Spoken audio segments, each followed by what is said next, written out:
Hello everyone, this is Joyanta sir and you are watching me through Competitive Solution. Today we are going to discuss about 50 MCQs from Indian polity, which is one of the most important subjects of any kind of competitive examination, especially PSC, LDC, miscellaneous, KP, WBP, WBCS, etc. So not to skip the video, please focus on this class attentively. দেখো প্রথম প্রশ্ন, ভারতীয় সংবিধানের কোন তফসিলে দলত্যাগ বিরোধী আইন সম্পর্কে উল্লেখ আছে? তো এক্ষেত্রে সঠিক আনসার হবে অপশান ডি, দশম তফসিলে। দশম তফসিলে কিন্তু দলত্যাগ বিরোধী আইন সম্পর্কে উল্লেখ আছে। তো এক লপ্তে আমরা দেখে নেব যে 10টি তফসিল কি কি।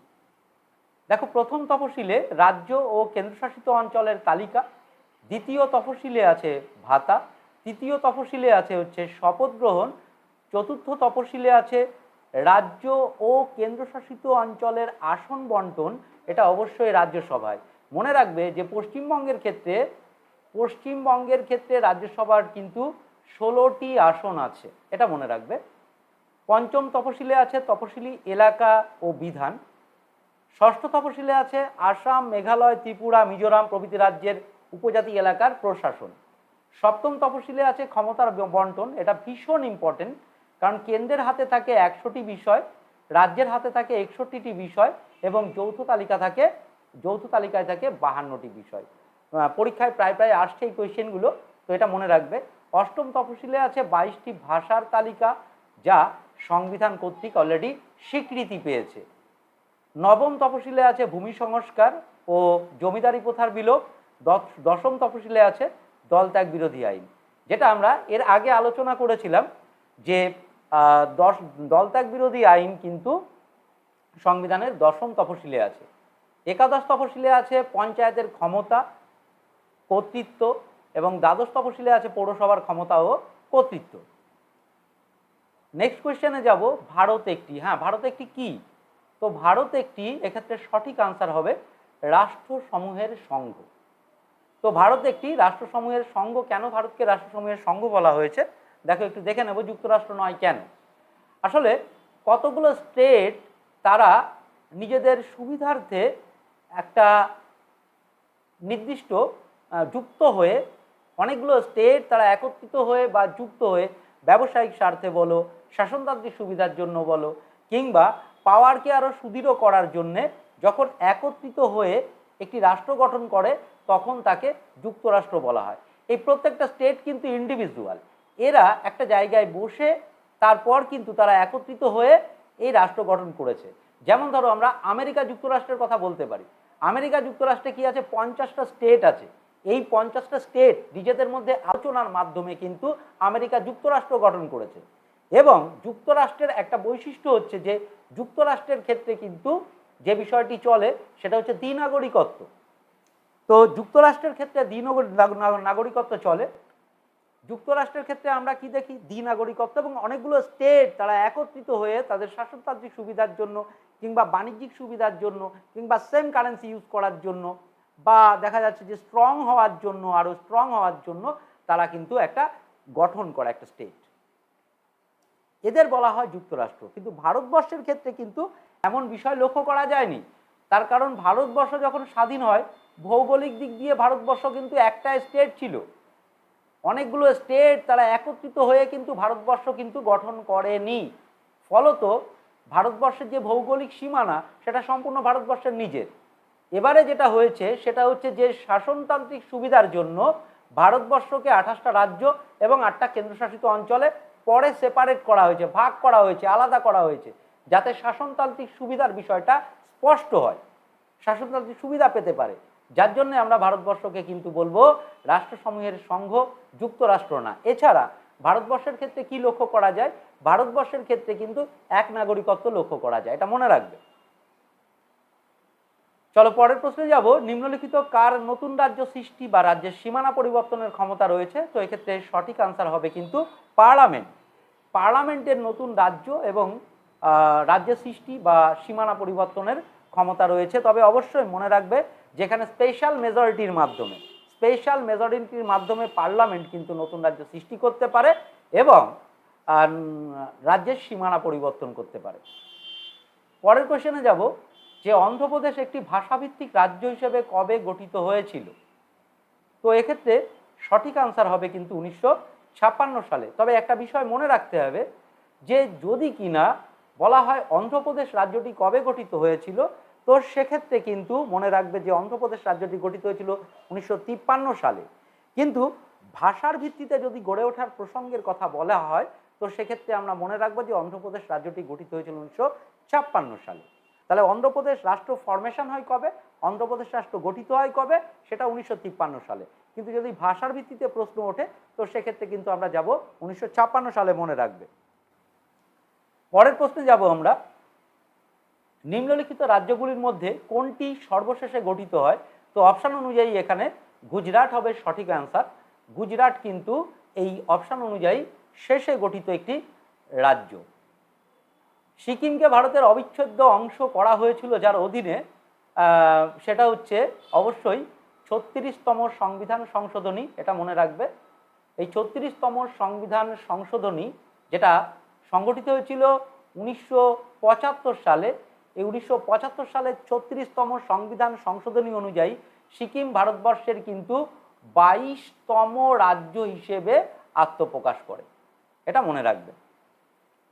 পরের প্রশ্ন, ভারতীয় সংবিধানের কোন অংশে নাগরিকত্ব সম্বন্ধে নির্দেশাবলী আছে? তো এক্ষেত্রে সঠিক আনসার হবে ভারতীয় সংবিধানের দ্বিতীয় অংশে। দেখো প্রথম অংশে কি আছে? প্রথম অংশে আছে ভারত ও ভারতীয় ভূখণ্ড, ভারত ও ভারতীয় ভূখণ্ড সম্পর্কিত উল্লেখ আছে প্রথম অংশে। দ্বিতীয় অংশে আছে নাগরিকত্ব, নাগরিকত্ব। তৃতীয় অংশে আছে কিন্তু মৌলিক অধিকার, মৌলিক অধিকার।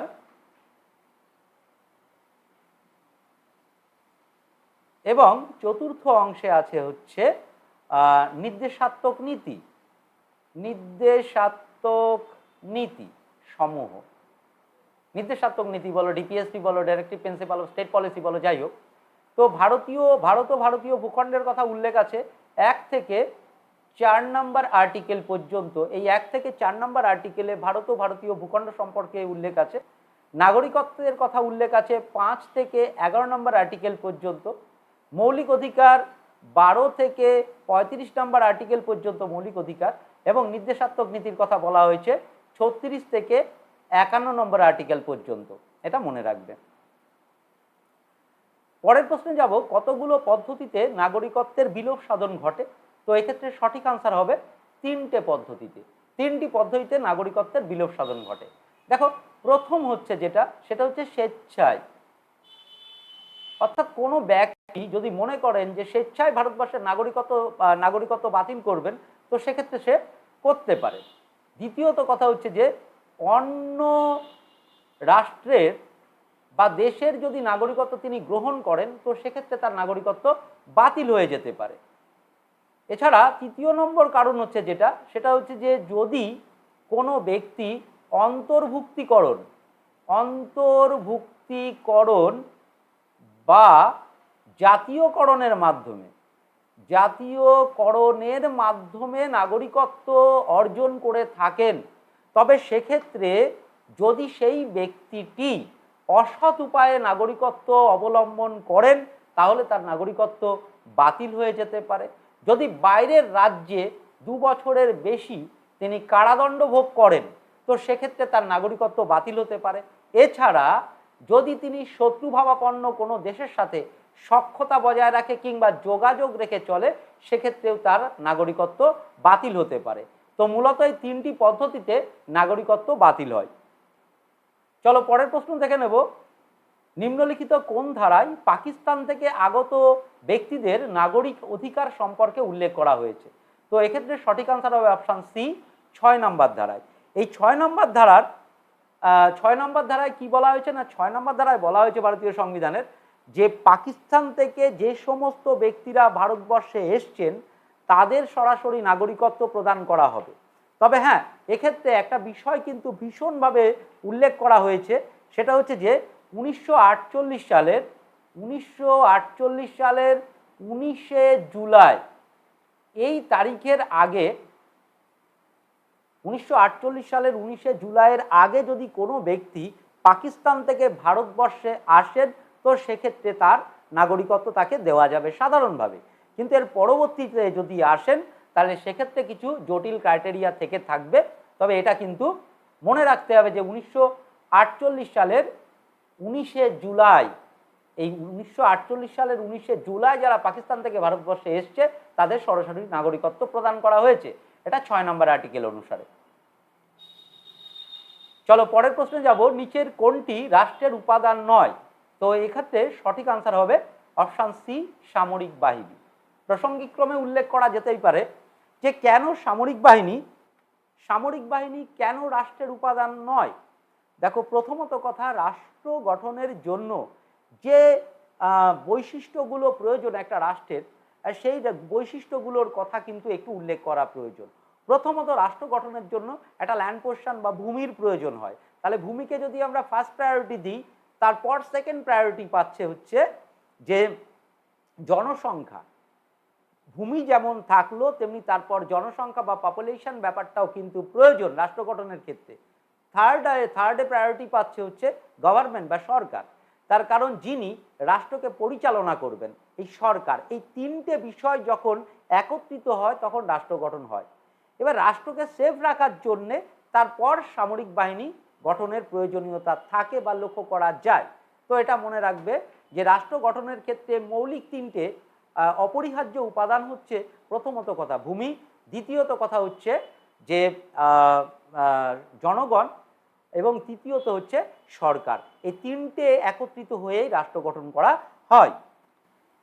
চলো পরের প্রশ্নে যাব আমরা। ভারতীয় সংবিধানের কোন সংশোধনীর দ্বারা ভোটের বয়স ভোটদানের বয়স 21 থেকে কমিয়ে 18 বছর করা হয়েছে? তো এক্ষেত্রে সঠিক আনসার হবে কিন্তু 61তম সংবিধান সংশোধনী অনুসারে। এই 61তম সংবিধান সংশোধনী অনুসারে ভোটদানের বয়স, ন্যূনতম বয়স 21 থেকে কমিয়ে 18 করা হয়েছে, এবং সালটা মনে রাখবে 1989 সালেই এই 61তম সংবিধান সংশোধনী হয়, এবং এই 61তম সংবিধান সংশোধনী অনুযায়ী ভোটদানের ন্যূনতম বয়স 21 থেকে 18 করা হয়েছে। চলো পরের প্রশ্নে যাব, অস্পৃশ্যতা বর্জন কোন ধারায় বর্ণনা করা হয়েছে? তো অবশ্যই সঠিক আনসার হবে 17 নম্বর ধারায়। 17 নম্বর ধারায় কিন্তু অস্পৃশ্যতা বর্জনের কথা বলা হয়েছে। দেখো, আমরা জানি যে 14 থেকে 18 নম্বর আর্টিকেল পর্যন্ত সাম্যের অধিকারের কথা বলা হয়েছে। এই সাবজেক্টই হচ্ছে সাম্যের অধিকার। 14 নম্বর ধারাতে বলা হয়েছে equality before law and equal protection of the law. 15 নম্বর আর্টিকেলে বলা হয়েছে যে জাতি, ধর্ম, বর্ণ, লিঙ্গ এবং জন্মস্থান ভেদে কারোর সাথে কারোর ভেদাভেদ করা যাবে না, এটা কিন্তু 15 নম্বর আর্টিকেলে বলা হয়েছে।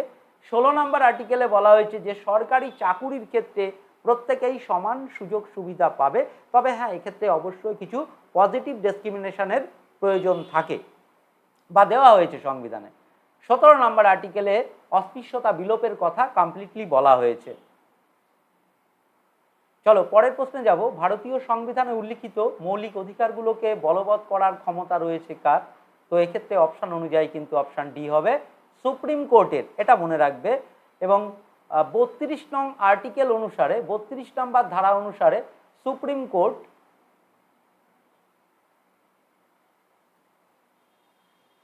এবং 326 নং আর্টিকেল অনুসারে হাইকোর্টের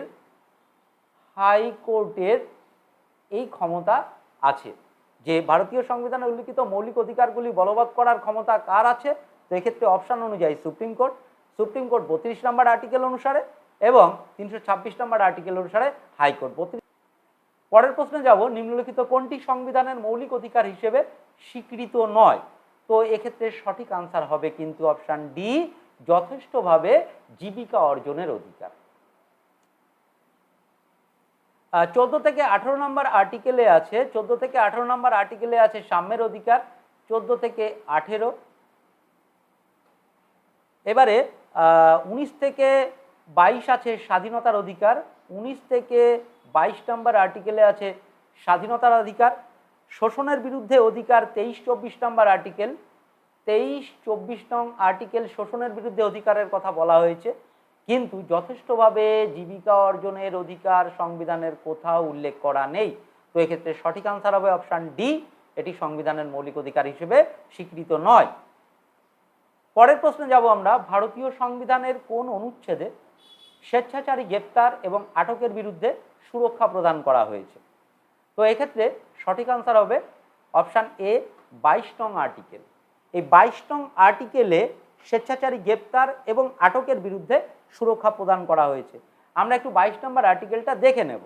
দেখো 22-এর ক্লজ 1-এ বলা হয়েছে কোনো ব্যক্তিকে গ্রেপ্তার করা হলে সত্বর তাকে গ্রেপ্তারের কারণ জানাতে হবে এবং আটক ব্যক্তিকে পছন্দ মতো আইনজীবীর পরামর্শ করা এবং আইনজীবীর দ্বারা আত্মপক্ষ সমর্থনের সুযোগ তাকে দিতে হবে। 22-এর ক্লজ 1-এ বলা হয়েছে। 22-এর ক্লজ 2-এ কি বলা হয়েছে? বলছে ধৃত ব্যক্তিকে গ্রেপ্তারের 24 ঘন্টার মধ্যে নিকটতম ম্যাজিস্ট্রেটের কাছে হাজির করতে হবে এবং ম্যাজিস্ট্রেটের অনুমতি ছাড়া ওই সময়ের বেশি তাকে আটকে রাখা যাবে না। তবে হ্যাঁ, এখানে দূরত্বের একটা ব্যাপার থাকে এবং 24 ঘন্টার মধ্যে তাকে ম্যাজিস্ট্রেটের কাছে হাজির করাতে হবে। 22-এর 3 নম্বর আর্টিকেলে বলা হয়েছে নাগরিক বিদেশি নির্বিশেষে সকলেই এই অধিকার কিন্তু পাবেন বা অধিকার ভোগ করতে পারবেন, তবে শত্রুভাবাপন্ন বিদেশি এবং যারা নিবর্তনমূলক আটক আইনে যাদেরকে ধরা হয়েছে সেই সমস্ত ব্যক্তিত্বগুলোর ক্ষেত্রে কিন্তু এই আইন প্রযোজ্য হবে না, এটা মনে রাখবে। পরের প্রশ্নে যাব, ভারতীয় সংবিধানের 19 নং ধারার অধীনে কতগুলো অধিকারকে নিশ্চিত করা হয়েছে? তো এক্ষেত্রে অপশান সি হবে সঠিক আনসার, যে 6 প্রকার অধিকারকে নিশ্চিত করা হয়েছে। তবে হ্যাঁ, এটা মনে রেখো যে সংবিধান যখন রচনা করা হয় তখন 19 নম্বর ধারায় কিন্তু 7 প্রকার অধিকার ছিল, সম্পত্তির অধিকার কিন্তু পরে মুভ করা হয়েছে। দেখো এই 19 নম্বর আর্টিকেলকে কিন্তু দুটো ক্যাটাগরিতে ভাগ করা হয়েছে। এই দুটো ক্যাটাগরি কি? 19 ক্লজ 1 এবং 19 ক্লজ 2। 19 ক্লজ 1-এ কি হয়েছে না, জনগণকে এই অধিকার কিন্তু দেওয়া হয়েছে, এই যে সমস্ত অধিকার এগুলো জনগণকে দেওয়া হয়েছে। এবং 19 ক্লজ 2-তে বলা হয়েছে যে রাষ্ট্রকে সতর্ক থাকতে যে মানুষ বা জনগণ বা নাগরিকরা যেন এই ফেসিলিটির অপব্যবহার না করে, তা 19 ক্লজ 2-তে রাষ্ট্রকে কিন্তু সে ব্যাপারে সতর্ক থাকার কথা বলা হয়েছে। 19 ক্লজ 1-এর কতে বলা হয়েছে বাক্য ও মতামত প্রকাশের স্বাধীনতা। 19 ক্লজ 1-এর খতে বলা হয়েছে শান্তিপূর্ণ ও নিরস্ত্রভাবে সমবেত হওয়ার অধিকার। গতে বলা হয়েছে সমিতি ও সংঘ গঠনের অধিকার। ঘতে বলা হয়েছে ভারতবর্ষের সর্বত্র স্বাধীনভাবে চলাফেরা করার অধিকার। উমতে বলা হয়েছে যে ভারতীয় ভূখণ্ডের যে কোনো অংশে বসবাস করার অধিকার।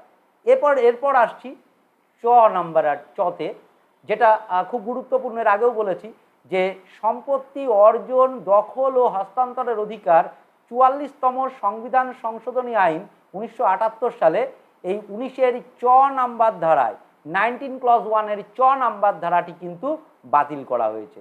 তাহলে আমরা কি দেখলাম যে আর্টিকেল 19-কে দুটো ক্যাটাগরিতে ভাগ করা হয়েছে, একটা 19 ক্লজ 1 এবং 19 ক্লজ 2। সংবিধান 19 ক্লজ 1 রেখেছে নাগরিকদের ফ্যাসিলিটি দেওয়ার জন্য, এই মৌলিক অধিকারগুলো দেওয়া হয়েছে, এবং 19 ক্লজ 2-তে রাষ্ট্রকে সচেতন করা হয়েছে যে কোনো ব্যক্তি বা কোনো নাগরিক যাতে কিনা তার যে মৌলিক অধিকার সেই অধিকারের অপব্যবহার না করতে পারে। তো এটা মনে রাখবে। এবং এই ক খ এই যে অধিকারগুলো, এই অধিকারগুলো কিন্তু 19 ক্লজ 1-এর ক খ এভাবে কিন্তু প্রদান করা হয়েছে। এবং সর্বশেষে বলা হয়েছে যে কোনো বৃত্তি অবলম্বন করা অথবা যে কোনো উপজীবিকা ব্যবসা বাণিজ্য চালানোর অধিকারের কথা কিন্তু বলা হয়েছে, যে স্বাধীনভাবে যে কোনো মানুষ যে কোনো পেশার সাথে যুক্ত হতে পারে। আর এই যে কমপ্লিট যে অধিকারগুলো, এই যে 6টা অধিকার প্রদান করা হয়েছে, এই অধিকারগুলোকে কিন্তু একত্রে নাগরিকের সহজাত অধিকার বলা হয়, এটা মনে রাখবেন।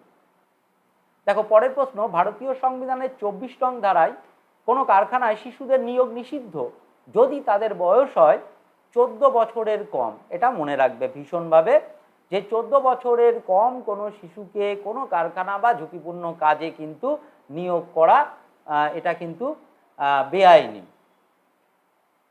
পরের প্রশ্নে যাব, ভারতীয় সংবিধান অনুযায়ী সম্পত্তির অধিকার হলো কি? সম্পত্তির অধিকার কিন্তু এক্ষেত্রে সঠিক আনসার হবে অপশান ডি, আইনগত অধিকার। তো স্বভাবতভাবে কিছু প্রশ্ন চলে আসে যে আইনগত অধিকার কি? আইনগত অধিকার হচ্ছে সেই অধিকার যে অধিকার কোনো ব্যক্তির বা কোনো অন্য কোনো নাগরিকের ছিনিয়ে নেওয়ার অধিকার নেই, তবে রাষ্ট্র যদি মনে করে তো এই অধিকারটি ছিনিয়ে নিতে পারে। আইনগত অধিকার ও মৌলিক অধিকারের মধ্যে পার্থক্য কি? তো আইনগত অধিকার ও মৌলিক অধিকারের মধ্যে যে মূল পার্থক্য সেটা হচ্ছে যে আইনগত অধিকার কোনো ব্যক্তি ছিনিয়ে নিতে পারে না, তবে রাষ্ট্র ছিনিয়ে নিতে পারে। আবার পক্ষান্তরে মৌলিক অধিকার, মৌলিক অধিকার এমন একটি অধিকার যেটা রাষ্ট্র বা ব্যক্তি কেউই ছিনিয়ে নিতে পারে না।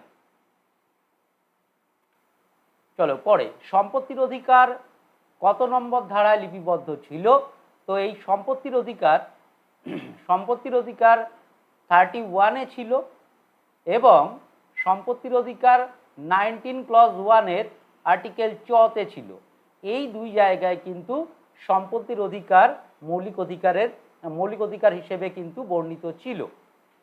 বর্তমানে এর অবস্থান কোথায়? বর্তমানে এর অবস্থান হচ্ছে 300-এ। বর্তমান মৌলিক অধিকারের অবস্থান 300-এ। কত সালে কোন সংশোধনীর মাধ্যমে সম্পত্তির অধিকারকে মৌলিক অধিকার থেকে বাতিল করা হয়?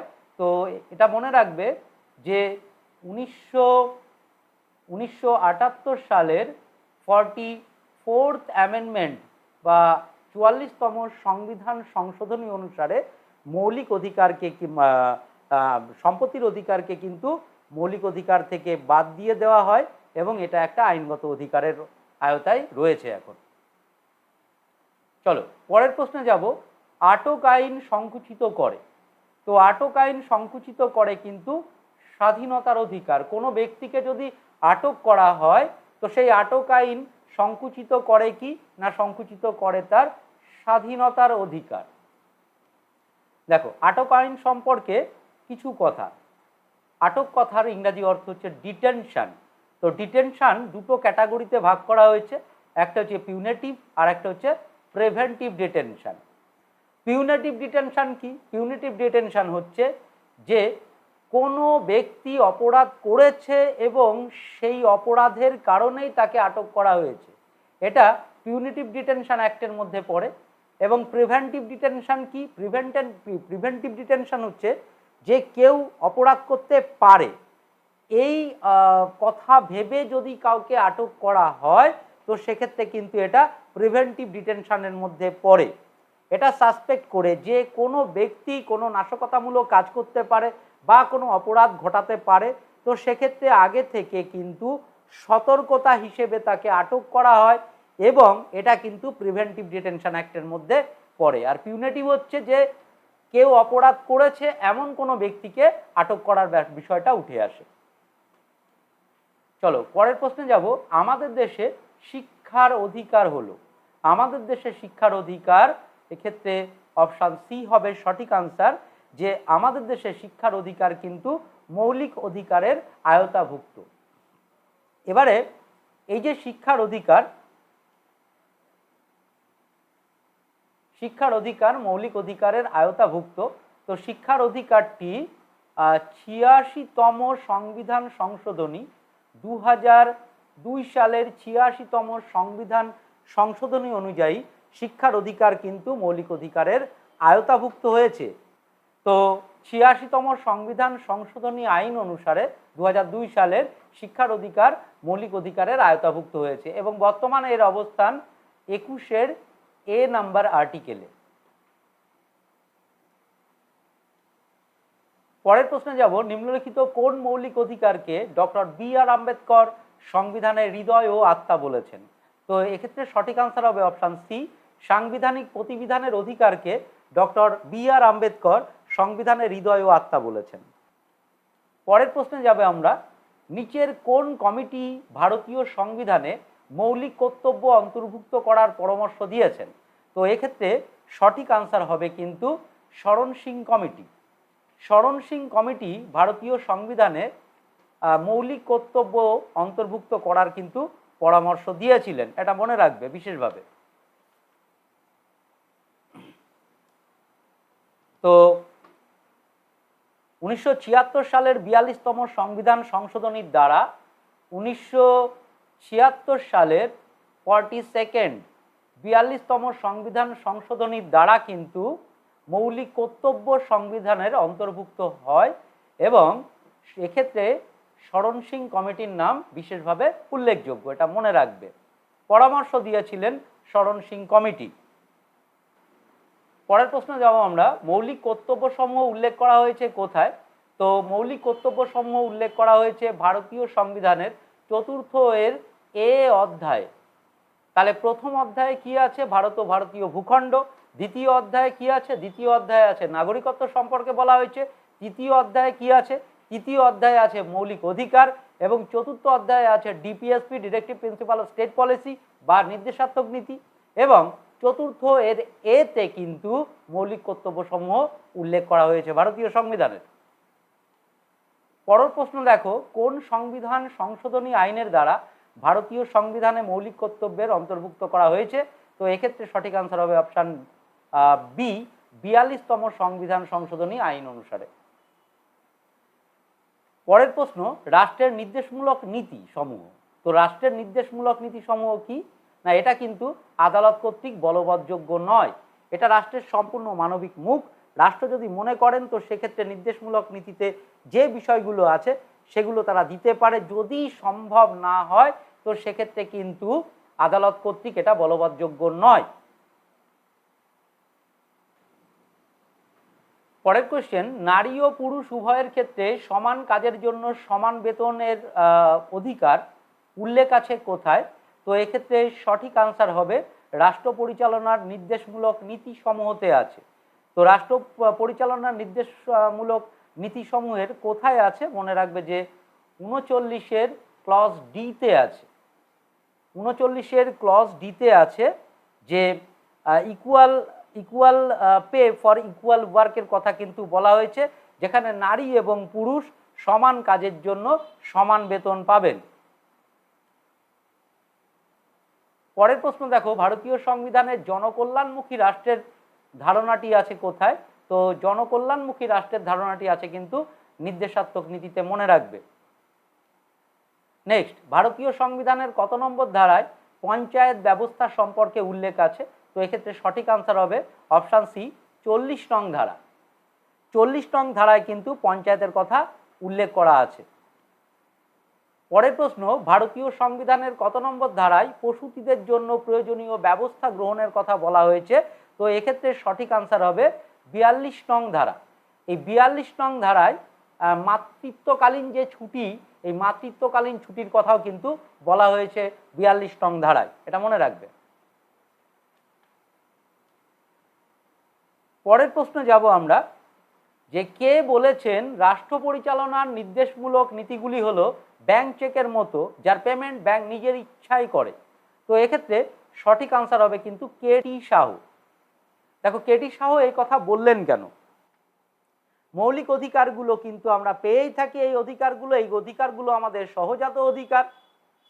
তো নির্দেশমূলক নীতির ক্ষেত্রে যেটা আসছে সেটা হচ্ছে যে নির্দেশমূলক নীতি কিন্তু গভর্নমেন্টের মানবিক মুখ, অর্থাৎ গভর্নমেন্ট যদি মনে করেন, তার যদি আর্থিক সম্মতি থাকে তো সেক্ষেত্রে, বা আর্থিক যদি সচ্ছলতা থাকে তো সেক্ষেত্রে এই অধিকারগুলো বা এই বিষয়গুলো যেগুলো নির্দেশমূলক নীতিতে লিপিবদ্ধ আছে সেগুলো কিন্তু জনসাধারণকে দিতে পারেন, যার জন্য কিন্তু কেটি সাহু এই কথা বলেছেন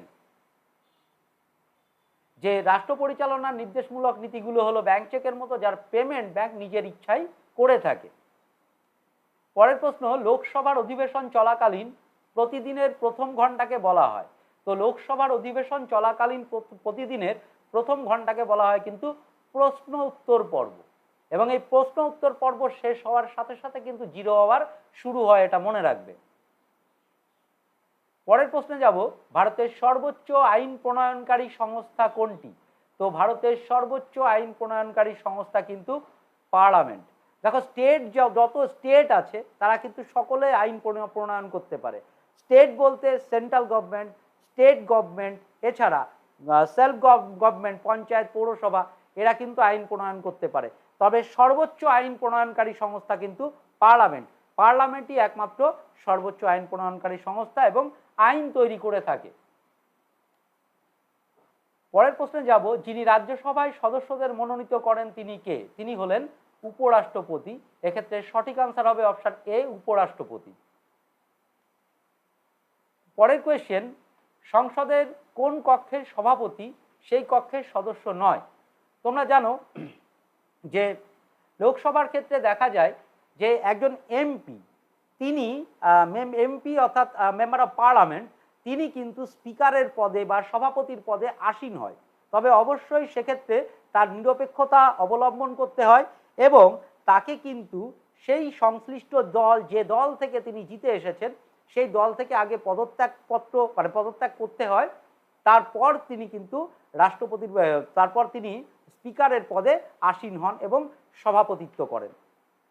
কিন্তু যখন প্রসঙ্গ আসে রাজ্যসভার ক্ষেত্রে, তো রাজ্যসভার ক্ষেত্রে কিন্তু সভাপতিত্ব করেন হচ্ছে উপরাষ্ট্রপতি। তো মনে রাখবে যে রাজ্যসভার যিনি সভাপতি তিনি হলেন উপরাষ্ট্রপতি এবং তিনি কিন্তু রাজ্যসভার সাংসদ নন, এটা মনে রাখবে। তো এক্ষেত্রে সঠিক আনসার হবে অপশন বি, রাজ্যসভা। পরের কোয়েশ্চেনে যাব, কোন বিল অর্থ বিল কিনা সে ব্যাপারে চূড়ান্ত সিদ্ধান্ত নেন কে? তো এক্ষেত্রে সঠিক আনসার হবে স্পিকার। স্পিকার বলতে এখানে কিন্তু লোকসভার স্পিকারের কথাই বলা হয়েছে। লোকসভার যিনি স্পিকার তিনি ঠিক করেন যে কোনো বিল অর্থ বিল কিনা সে ব্যাপারে চূড়ান্ত সিদ্ধান্ত নেওয়া। পরের কোয়েশ্চেনে যাব, লোকসভার স্পিকার। লোকসভার স্পিকার কি? না, লোকসভার স্পিকার কখন ভোট দেন? দুই বিরোধী দলের ভোট সমান সমান হলে ভোট দিতে পারেন।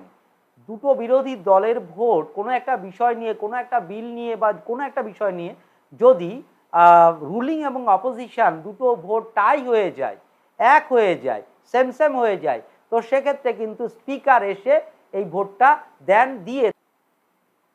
পরের কোয়েশ্চেন,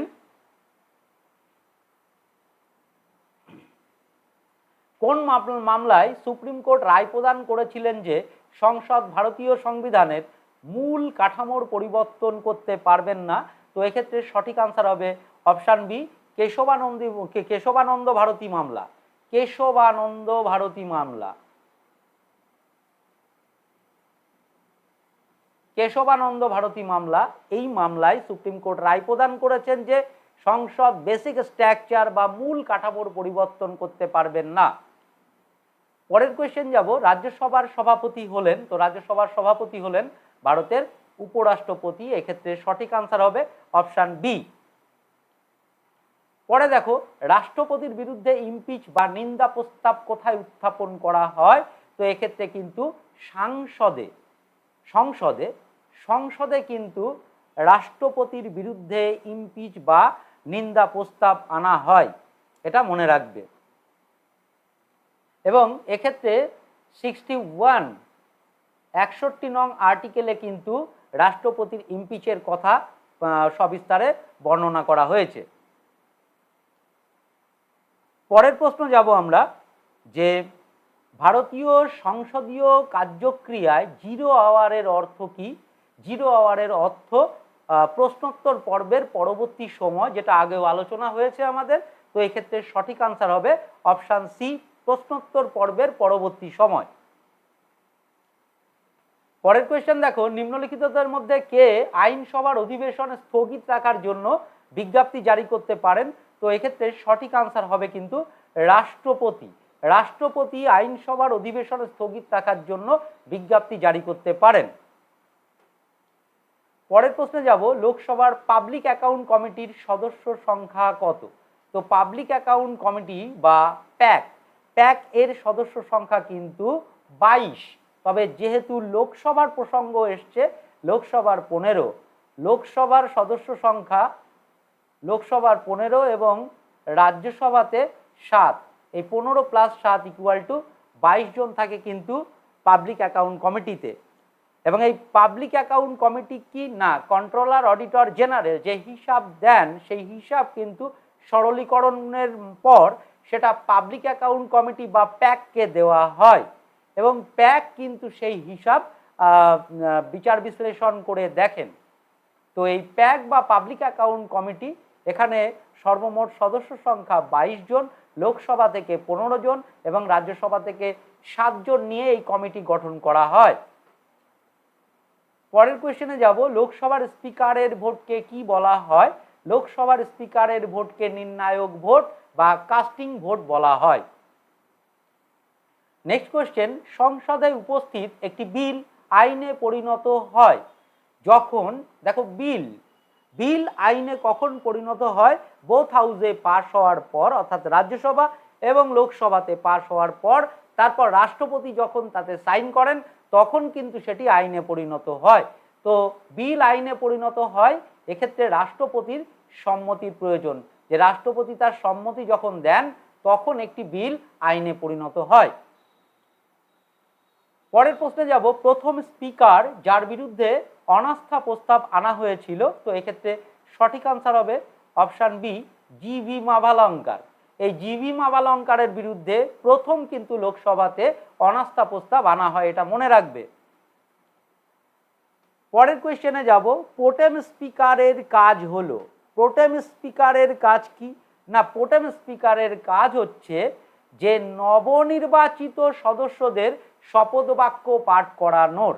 এটা মনে রাখবে যে নবনির্বাচিত, অর্থাৎ এই যে 2024-এ লোকসভা হয়ে গেল এবং প্রথম দিন যখন শপথ গ্রহণ করবেন সাংসদেরা, তখন যিনি শপথ গ্রহণ করেন বা ওই সভার সভাপতিত্ব করেন তিনি কিন্তু প্রোটেম স্পিকার। তো এবারে 2024-এর লোকসভাতে প্রোটেম স্পিকার ছিলেন কিন্তু ডি মাহতাব ছিলেন এবারের লোকসভার প্রোটেম স্পিকার। অ্যাকচুয়ালি 3 ধরনের স্পিকার আমরা দেখতে পারি, স্পিকার, ডেপুটি স্পিকার এবং প্রোটেম স্পিকার। প্রোটেম স্পিকারের কাজ হচ্ছে যে নবনির্বাচিত যে সমস্ত সদস্য তাদের শপথ বাক্য পাঠ করানো। পরের কোয়েশ্চেনে যাব, ভারতীয় সংবিধানের কত নম্বর ধারা অর্থ বিলের সঙ্গে সম্পর্কিত? এবং এক্ষেত্রে সঠিক আনসার হবে অপশান বি, 110 নম্বর ধারা। এই 110 নম্বর ধারা কিন্তু অর্থ বিলের সাথে সম্পর্কিত, এটা বিশেষভাবে মনে রাখবে। পরের কোয়েশ্চেন, প্রতি 2 বছর অন্তর রাজ্যসভার কতজন সদস্য নির্বাচিত হন? তো এক্ষেত্রে সঠিক আনসার হবে অপশান সি, 1/3, অর্থাৎ 1/3 কিন্তু রাজ্যসভা থেকে অপসারিত হয় এবং নতুন 1/3 মেম্বার কিন্তু আবার রাজ্যসভাতে আসেন। পরের কোয়েশ্চেন, যে নিচের কোনটি সংসদের সবচাইতে বড় বৃহৎ কমিটি? তো এক্ষেত্রে মনে রাখবে সঠিক আনসার হবে এস্টিমেট কমিটি। এই এস্টিমেট কমিটির সদস্য সংখ্যা কিন্তু 30 জন। এস্টিমেট কমিটির সদস্য সংখ্যা 30 জন। পাবলিক অ্যাকাউন্ট কমিটির সদস্য সংখ্যা আগে আমি উল্লেখ করেছি 22 জন। কমিটি অন পাবলিক আন্ডারটেকিং সদস্য সংখ্যা কিন্তু এক্ষেত্রেও 22 জন এবং কমিটি অন পিটিশনস এই কমিটিতে আছেন 10 জন। তো এক্ষেত্রে সঠিক আনসার হবে অপশান বি, এস্টিমেট কমিটি। তো আজকে এই পর্যন্তই, তোমাদের সাথে দেখা হচ্ছে আবার পরবর্তী ভিডিওতে। তো ততদিনে তোমরা তোমাদের প্রস্তুতি পর্ব চালাও। প্রত্যেকে ভালো থাকো, সুস্থ থাকো।